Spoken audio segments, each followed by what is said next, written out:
bem-vinda, seja muito bem-vindo a mais um webcast Dia a Dia do Diabetes. E hoje a gente vai falar de um tema super importante: o que fazer diante de um diagnóstico de diabetes tipo 2. Muitas vezes esse é um caminho repleto de incertezas, assim, é quase que aquela picada na mata, sabe? Que você vê a mata fechada e fala, meu Deus, e agora o que eu faço? E hoje a nossa função aqui, o nosso objetivo é te ajudar a ir clareando esse caminho, deixando essa trilha mais suave, porque o diagnóstico de diabetes tipo 2 pode sim ser uma grande oportunidade para você ter mais qualidade de vida, para você aprender a se cuidar. Então a gente vai desmistificar muita coisa a respeito desse diagnóstico nesse episódio. Eu espero que você aproveite muito as informações. Se você ainda não viu o episódio anterior, vai lá, assiste, porque tem muita informação de qualidade que você não pode perder.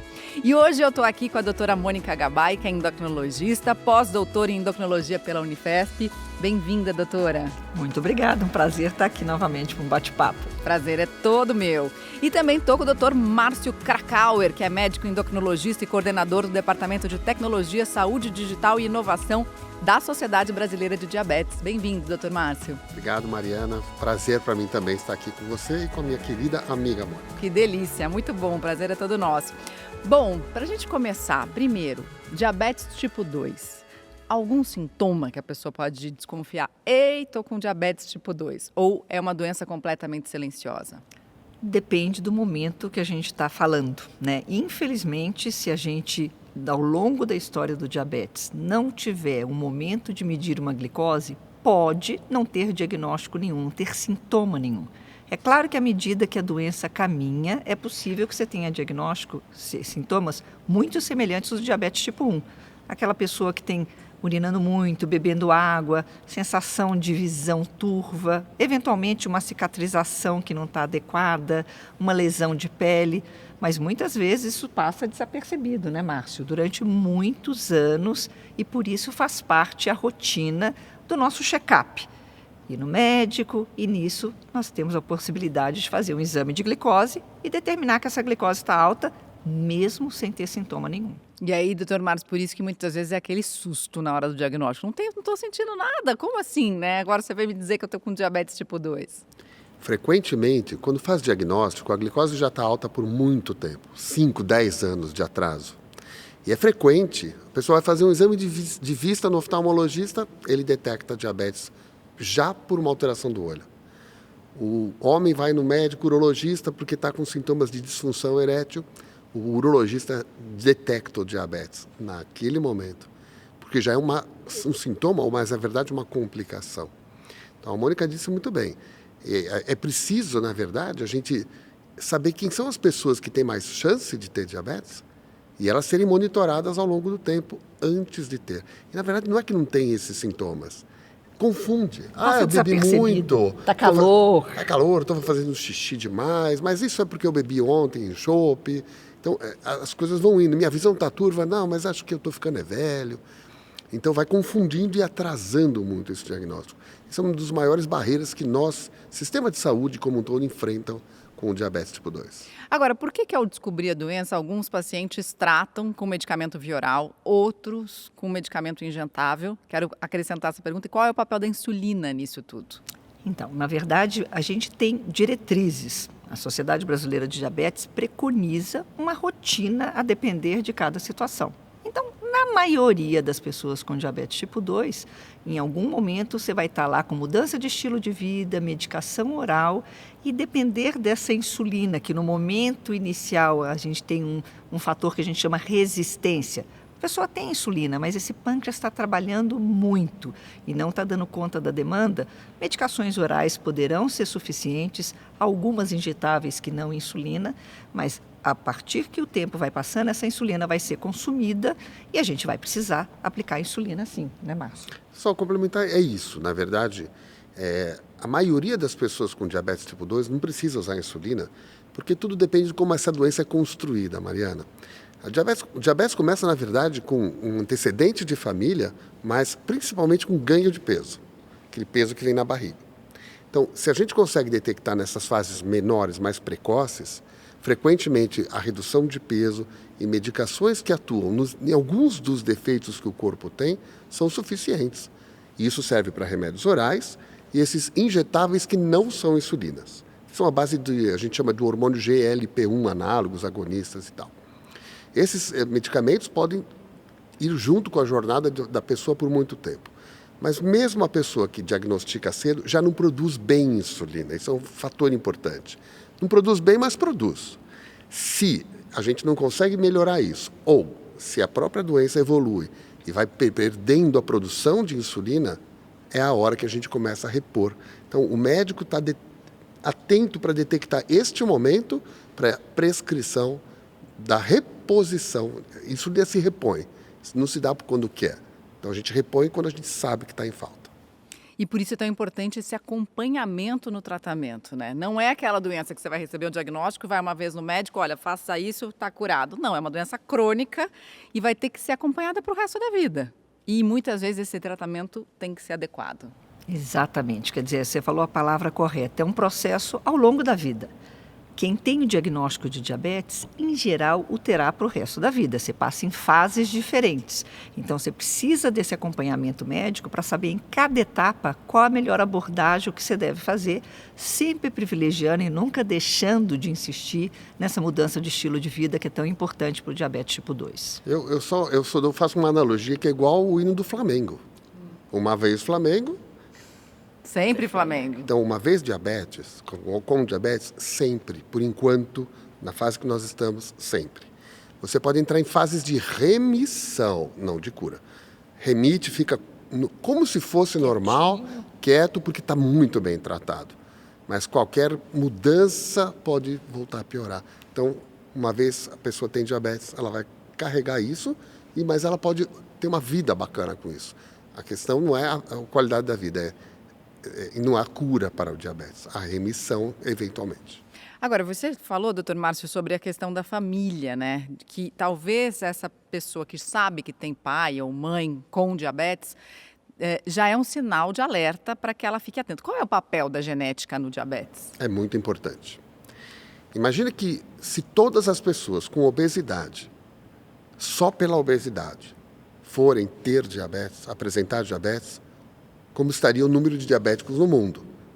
Nós temos uma projeção da obesidade para 1 bilhão de pessoas em 2030. 1/7 do mundo obesos. Hoje a gente está em quanto? Um pouco menos que isso. Eu não tenho o número perfeito, mas é muito menos, um pouco menos. Não chega à metade. Já está perto disso. O fato é que é preciso da eficiência genética da produção da insulina. Não basta ser obeso.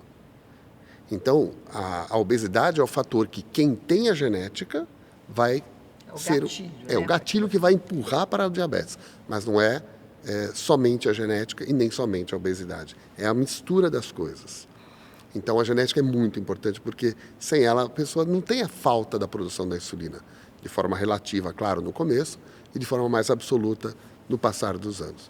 Então, a genética é sim muito importante. Uma pessoa, um pai ou uma mãe com diabetes, confere o risco de 70% a 80% de um filho adulto ser diabético tipo 2. Independentemente da idade que esse parente descobriu diabetes Independente ou da idade. ficou com diabetes? Tá. Independente. Os dois pais com diabetes, a chance é de 80% a 90%. Então, é praticamente certo. Se você tem um pai ou uma mãe, monitorar desde cedo, pelo menos a partir dos 40 anos de idade, que é a frequência é maior, a gente deve conduzir isso. Mas tem um fenômeno muito importante que está aumentando devagarinho o número de adolescentes obesos com o diabetes do tipo 2. Isso é um fenômeno novo, mais ou menos recente.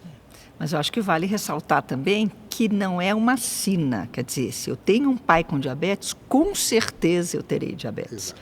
E aí entra o papel do ambiente, né? A gente chama epigenética, coisas do ambiente que podem modificar esse risco que eu tenho. Então, isso que o Márcio comentou com o adolescente, que é uma preocupação, porque se o diagnóstico ocorre na adolescência, você terá muito mais tempo de diabetes ao longo da vida do que uma pessoa que começou aos 45 anos.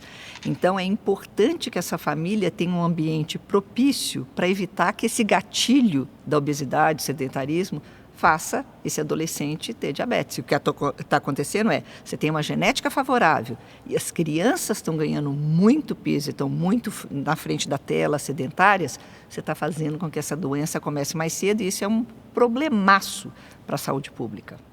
Agora, interessante, porque você falou assim, se o diagnóstico for feito na adolescência, a gente tem mais tempo de convivência com a doença. Mas não deixe de fazer o diagnóstico na adolescência, né? Se for o caso de fazer esse diagnóstico. Quer dizer, não deixe de olhar para isso, só, então não vou descobrir, vou ficar quietinha, não vou fazer exame nos meus filhos, porque daí eu não vou saber que eu tenho. Não, muito pior, né? Porque eu acho que o grande aprendizado aqui é o diagnóstico do diabetes tipo 2 não é o fim da linha, mas quanto antes ele for feito, melhor para todo mundo que está envolvido com a doença. E é interessante quando a gente fala de criança, porque a criança comove a família. Então, um adulto que recebe um diagnóstico de diabetes tipo 2, a mudança de estilo de vida às vezes demora a acontecer. Mas se você tem uma criança, e isso o pediatra tem feito na sua rotina, pedir uma glicose, uma glicemia de uma criança que está ganhando peso, e percebe uma glicose alterada, às vezes nem a nível do diagnóstico do diabetes, essa família já se assusta e resolve mudar o estilo de vida. Então é bem interessante porque essa criança acaba levando os pais a mudar o seu estilo de vida e melhorar o tratamento, inclusive, dos pais. É muito interessante, porque o que a gente faz pelos nossos filhos, muitas vezes a gente não faz por nós mesmos, né? Exatamente. Basta ver uma gestante, né? Basta ver uma gestante. Todas param de fumar. Incrível como é rápido isso, né? E essa... Todas não, né? Mas a grande maioria, né? É um estímulo gigantesco, né? Então, usar também essa história de que a criança é, sim, um transformador de hábitos dentro da casa. E a criança, muitas vezes, é muito mais adaptável do que a gente. Ela se adapta com muito mais rapidez. Não que ela seja mais adaptável, mas ela se adapta com mais agilidade, com menos resistência do que os adultos, né? A capacidade da criança aprender é muito mais maior, mais rápida e de forma mais simples. Então, não complica tanto, né? Mas quando a família é complicada, a criança também vem complicada junto. Né? Aí tem que trabalhar a família em si, né? Por isso que a gente fala que tratamento de diabetes é multiprofissional. Você depende da nutricionista, do fisiologista, do exercício, da psicóloga muitas vezes, do médico. Então, é uma equipe que precisa tocar aquela orquestra de maneira adequada para a coisa funcionar bem. E essa equipe, vocês acham que tem que acompanhar essa pessoa que tem diabetes tipo 2 para sempre? Muitas vezes, ao longo do tempo, a depender de cada paciente, ele aprende, ele se adequa e consegue seguir sozinho. A gente não quer nenhuma amarra para esse paciente, ele não pode estar obrigado a passar em vários profissionais. Mas nesse momento do diagnóstico, nesse momento inicial, é muito importante essa visão multiprofissional, que o paciente vai entender que ele precisa cuidar da pressão, que ele precisa cuidar do peso, não é só na glicose, como a gente sempre fala. Agora, um paciente do SUS, por exemplo, que não necessariamente vai contar com essa equipe toda, ou que vai ter uma dificuldade até conseguir passar por todas essas consultas, como que a gente pode deixar o diagnóstico desse paciente mais leve? Olha, Mariana, eu costumo dizer que conhecimento é poder. Conhecimento é poder. Você dá conhecimento, a pessoa tem o poder de fazer o que ela quer com a vida dela. E nós, no Brasil, temos a sorte de ter mais de 300 associações de pessoas com diabetes. Eu mesmo fundei uma há 25 anos atrás na região onde eu moro e a gente faz um trabalho gratuito para qualquer tipo de pessoa, sem custo algum, de educação. A gente não faz lá, na minha, atendimentos, mas a gente tem educação. Na pandemia ficamos online completamente, então temos hoje um acervo de informações muito grande. A própria Sociedade Brasileira de Diabetes, que eu e a Mônica atuamos há muitos anos, tem um acervo de fundamento de conhecimento e este conhecimento pode ser usado para ele não precisar ter consultas presenciais com profissionais assim. Porque ele pode usar essa forma de conhecimento, isso que nós estamos fazendo agora é exatamente isso. Uhum. Se a pessoa consome essa informação, que essa é a palavra moderna, né? Consome essa informação, mas leva para si algumas mudanças que são sugeridas, ela vai conseguir atingir os mesmos objetivos de alguém que tem um personal trainer, uma nutricionista personal, um personal qualquer coisa. Então, depende muito do indivíduo, não só da equipe. Não adianta ter equipe se o indivíduo não quer mudar. Exato. Agora, quando quer mudar, não precisa da equipe, precisa ter conhecimento. E aí, o que eu queria perguntar agora tem a ver com essa mudança do estilo de vida. Se a pessoa está realmente disposta a fazer essa mudança do estilo de vida, ela vai aprender lá como administrar a insulina. Que outras dicas a gente pode dar para esse paciente para tornar essa mudança do estilo de vida mais suave e até para ela conseguir controlar o índice glicêmico dela de uma maneira mais eficaz, contando com a insulina, mas contando com outras ferramentas também? Que ferramentas seriam essas? Eu acho que a principal é o que eu chamo de espelho. O que é espelho? Espelho é enxergar o que está acontecendo na saúde. É preciso enxergar coisas. Como que eu olho meu peso? Eu subo na balança. Como eu vejo se a minha pressão está em ordem?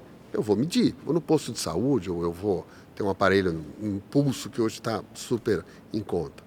Como eu vou medir o colesterol? De tempos em tempos tem que ir num posto de saúde pedir um exame de colesterol. E a glicose se monitora, essa é a palavra que a gente diz. Então, para tornar a vida melhor, eu monitoro. Porque se eu monitorar, eu posso modular tudo o que eu faço.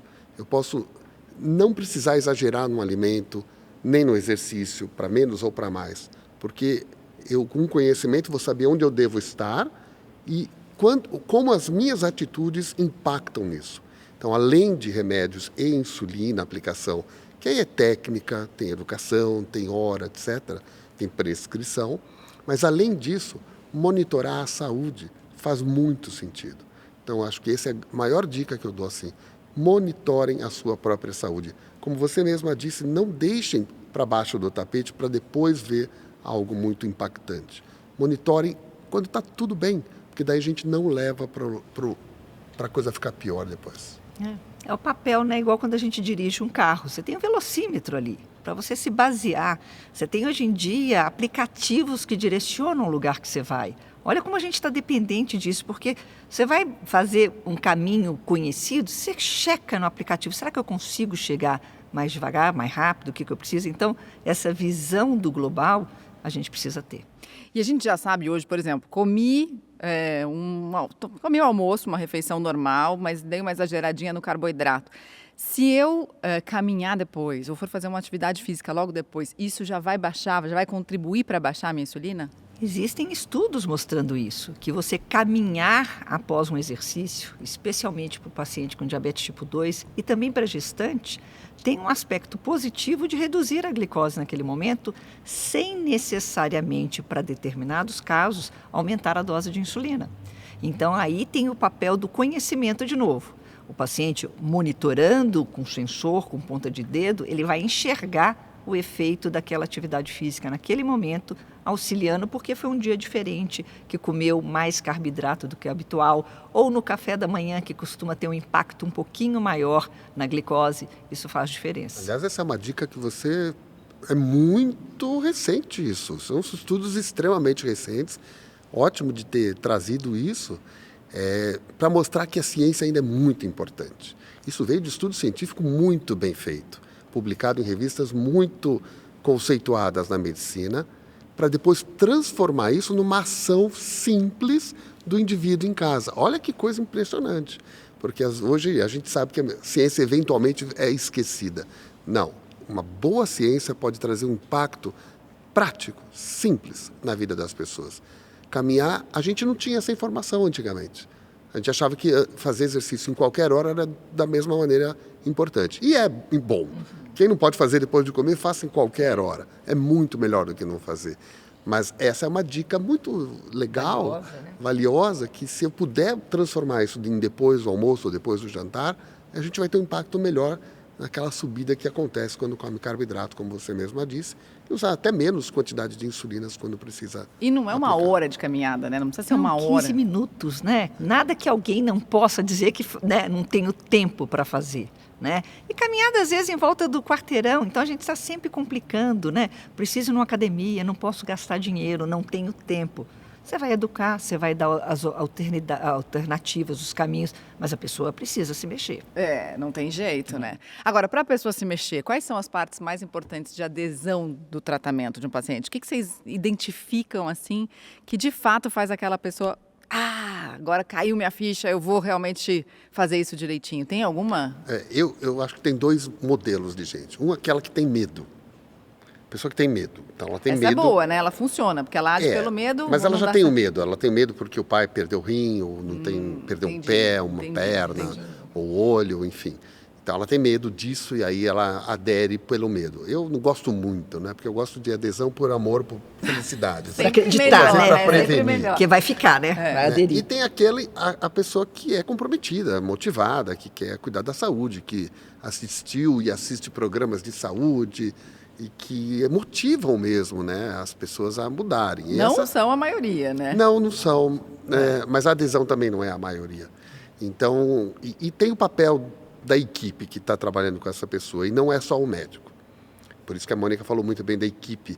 Na equipe, eu acho mais importante do que passar só informação, é passar motivação. Né? Então, isso é fundamental. Independente do profissional que ele está tendo, ele tem que estar atento a essa questão de trazer o indivíduo para uma mudança do estilo da vida dele para melhor.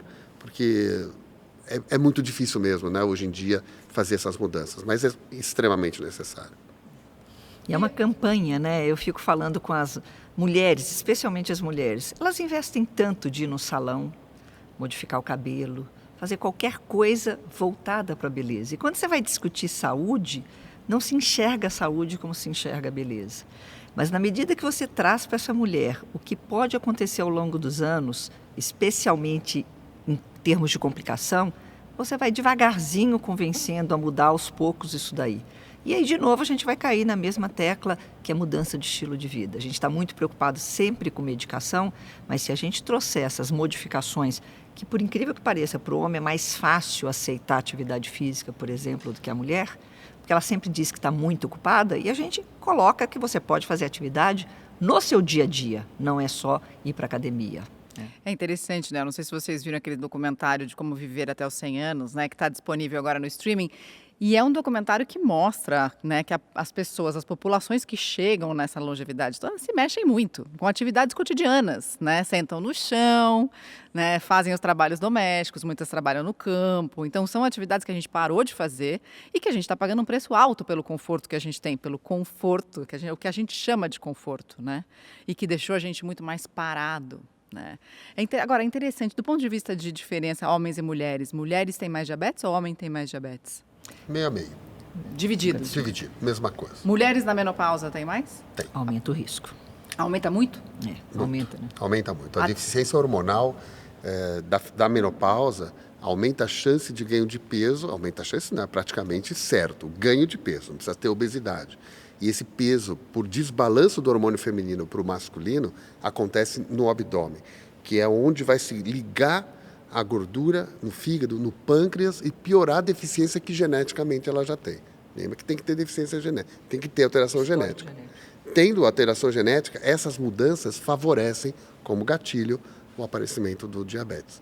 Então, a menopausa, na mulher, a menopausa é o período que aumenta muito o risco e diabetes é uma doença da idade. Quanto mais idade, mais aparece o diabetes. Então, o diabetes na população geral acontece entre 10% e 12%, nos idosos de 20% a 25%. É muito mais prevalente nos idosos do que nos mais jovens. Agora, uma mulher já na menopausa, que já está lidando com uma série de questões, aí recebe ainda um diagnóstico de diabetes tipo 2.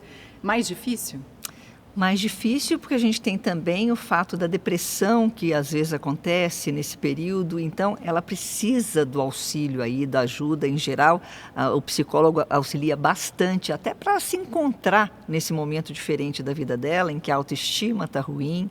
Então, de repente, trabalhar a autoestima, mostrar a história do peso que vai contribuir com diabetes, fica um pouco mais fácil, mas é um momento difícil da mulher e ela precisa desse apoio, sim.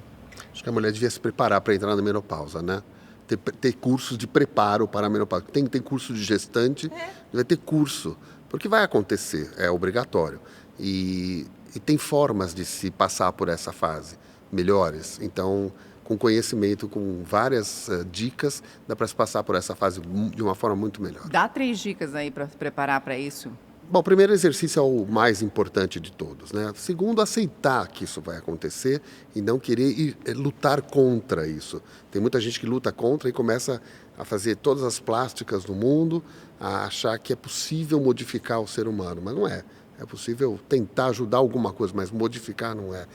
E lembrar que a gente tem apoio nessa etapa, com profissionais voltados para isso. E a terceira é, alimentação muito saudável ajuda muito isso, mas ter uma equipe profissional, repor hormônio feminino quando se pode, quando se quer e quando tem indicação. Então, tendo essas 3 questões, repõe o hormônio, a vida da mulher fica muito mais bacana. E lembrar que isso é disponível no SUS. A gente fica achando que quando a gente fala dessas equipes é uma coisa só dedicada ao privado. Não, o SUS já está voltando esse olhar para a mulher, existe especialidade voltada para a menopausa. A universidade que eu trabalho tem, e várias outras têm também, para ajudar a mulher nesse período, tanto nesse acolhimento, mas na reposição em cada caso específico, conforme a necessidade. Eu acho que a gente está começando a falar mais de menopausa, assim como a gente também está falando mais de diabetes, está antecipando alguns diagnósticos, mas eu acho que um dos receios das pessoas que descobrem que tem diabetes tipo 2, especialmente aquelas que começam o tratamento com insulina, é ter crises de hipoglicemia.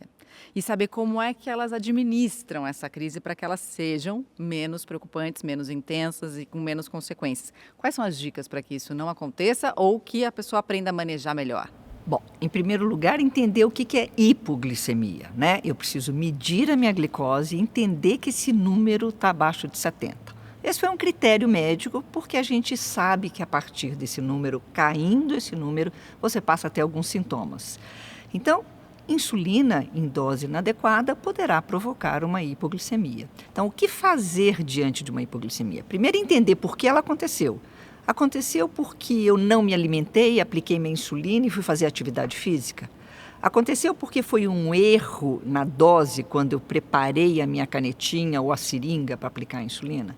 Então, uma vez que eu veja que esse valor está abaixo e a gente tem sintomas, que depois você pode até comentar, Márcio, quais são os sintomas mais frequentes, a recuperação da hipoglicemia é com glicose, açúcar.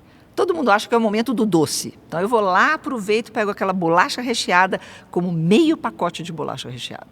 Então, essa glicemia vai subir demais. Existe uma quantidade adequada para a correção. Então, a gente orienta o paciente com açúcar fácil. Açúcar fácil é a colher de sopa de açúcar no copo d'água, é o suco de laranja, é o mel. Esse é o momento que a gente faz a correção de hipoglicemia. O paciente poderá comer sim, não tem problema nenhum. Mas é importante porque muitos pacientes, né, Márcio, acabam, entre aspas, em alguns momentos com hipoglicemia, achando até bom, porque ele fala, bom, agora eu posso aproveitar e comer aquele brigadeiro, aquele bolo, aquilo, e acaba exagerando. Lembrar fortemente de que não é só a insulina. Existem alguns medicamentos orais que também aumentam a chance de hipoglicemia. E quando estão, às vezes, até misturados com remédios, com insulina, então, ok. Sabendo disso, a gente já deixa as pessoas alertadas para essa questão. Esses medicamentos orais também são para o diabetes ou Sim. para outras doenças? Não, para o diabetes. Para o diabetes. Exatamente, porque são remédios que atuam aumentando a produção do indivíduo de insulina interna que ele ainda tem. E aí aumenta essa chance de ele, se ele não se alimentar direito, fizer exercício, tomar mais remédio, se ele mudar o estilo, o horário das refeições, tudo isso aumenta o risco dessas hipoglicemias. Então a Mônica pediu para eu falar de sintomas, acho importante. O indivíduo começa a passar mal de forma imediata, não é uma coisa que vai vindo devagar, é rápido, a instalação é abrupta. E aí pode ter fraqueza, tremedeira, mal-estar, a visão fica embaralhada, Fica suado, sua aquela mão frio, gelada. suar frio, é diferente do suor quente, o suor frio já lembra muito hipoglicemia, dá uma fraqueza nas pernas, então a pessoa passa muito mal. E quando a gente está falando em adultos, ou principalmente idosos, a chance de ter complicações cerebrais, cardíacas, por conta das hipoglicemias é muito alta. Então a gente tem muito medo de hipoglicemias nessa faixa etária, principalmente aqueles indivíduos mais frágeis. Por isso que nessa fase da vida, a gente escolhe bons produtos, a gente quer produtos que tenham menos chance disso acontecer. Insulinas que são mais modernas e que existe à disposição para a gente manejar isso e diminuir o risco disso acontecer. Então, educação aqui é absolutamente fundamental. O médico prescreve insulina, tem que vir com um vídeo, um papel, alguma coisa de educação, tem que ser falado, tem que ser pedido para o indivíduo procurar ajuda para entender. Entendido não é mais uma barreira. Aí ele consegue conviver com isso. E eu acho que é importante a gente ressaltar também o papel da educação de toda a família e de quem convive com essa pessoa que tem diabetes, né? Porque às vezes a pessoa que está na crise de hipoglicemia não vai conseguir dar conta de pegar lá uma colher de mel e alguém vai ter que ajudar.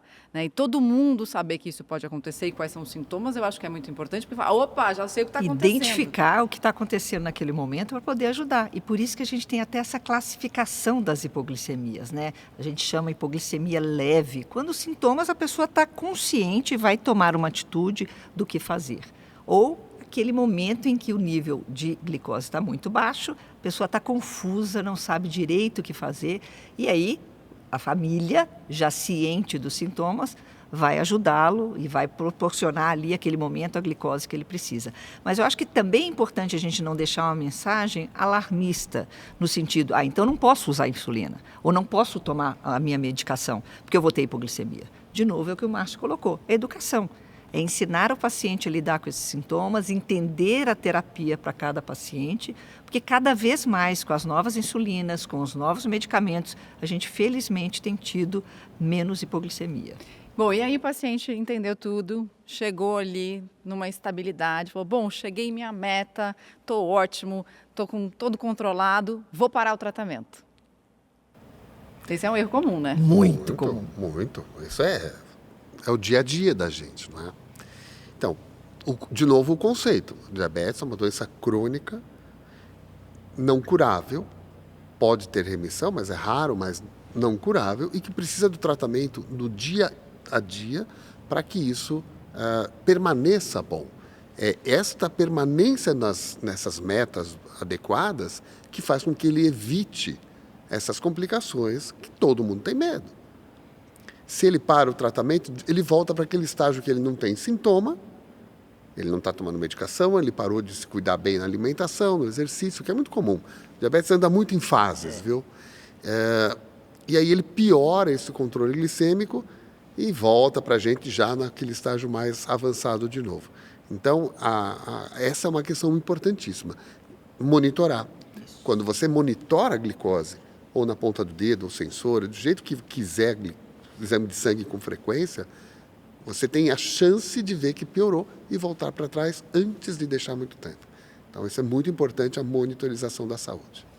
E vale para qualquer doença crônica. É muito comum na pessoa que tem pressão alta. Hipertenso, mediu a pressão, estava alta, tomou o remédio. Outro dia foi na casa da avó, pôs o aparelhinho, a pressão está normal. Resolveu. Então, não vou tomar mais a medicação. E aí a gente surpreende com uma complicação como um AVC, por exemplo, porque a pessoa achou que estava tudo ok. Então, são diagnósticos que a gente vai tratar para o resto da vida e ter uma ótima qualidade de vida se a gente tiver adesão a esse tratamento. Eu acho que a mensagem fundamental é, você precisa entender que algo no seu organismo não está funcionando bem, então que é algo sobre o que você não pensava. Você não está pensando no que o seu pâncreas está fazendo, assim como você não está pensando no que o seu pulmão está fazendo. Agora, imagina se o seu pulmão não estiver bem, você vai parar de respirar? Você vai falar, não, controlei, aprendi a respirar, não vou mais respirar agora. Não, né? Vai dar errado. Então, tem que continuar fazendo para o resto da vida. E tem que continuar monitorando para o resto da vida. E fazendo tudo isso, a chance de ter uma boa qualidade de vida é excepcional, certo? Certo. Isso que você falou tem o nome de hábito. Então, quando você começa a fazer de forma consciente, eu tenho que lembrar de fazer isso, lembrar de fazer aquilo, lembrar, com um pouquinho de tempo, você não precisa mais lembrar, porque você já faz de forma automática. E isso chama-se hábito. Lembre-se, como a gente começa a dirigir, tem que pôr o pé para frente, tem a embreagem, marcha, aqui 3 espelhos, a gente morre o carro, é uma loucura de difícil. Passou um pouquinho de tempo, o que nós fazemos hoje? Nem pensa mais sobre isso, né? A gente está mexendo no celular hoje e dirigindo. A gente não lembra nem o caminho mais, porque o caminho também é automático.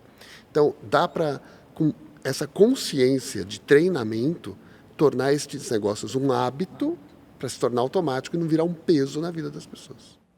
um pouco de esforço no começo e depois você relaxa e aquilo entra na sua vida sem esforço. Comer direito é assim também. Também. Muito obrigada pela presença de vocês, foi um grande prazer. E que você tenha aproveitado muito aqui as informações. Compartilhe esse episódio com quem precisa para tornar a vida de quem tem diabetes tipo 2 mais leve, com muito mais informação de qualidade. Se cuida e a gente se vê no próximo episódio.